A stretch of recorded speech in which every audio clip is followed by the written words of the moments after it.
ప్రపంచంలో మనిషి ఆశాజీవి.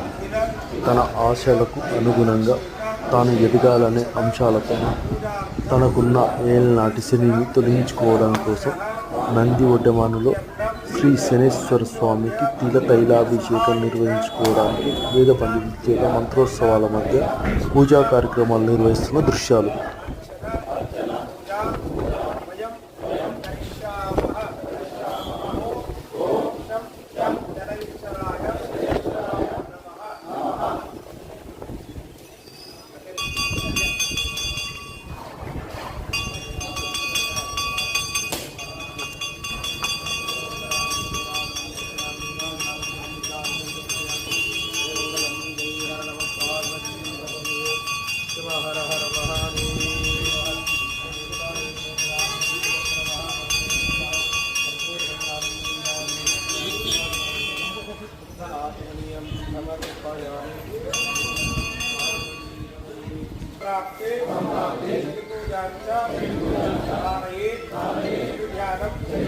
प्रवक्ष्यामि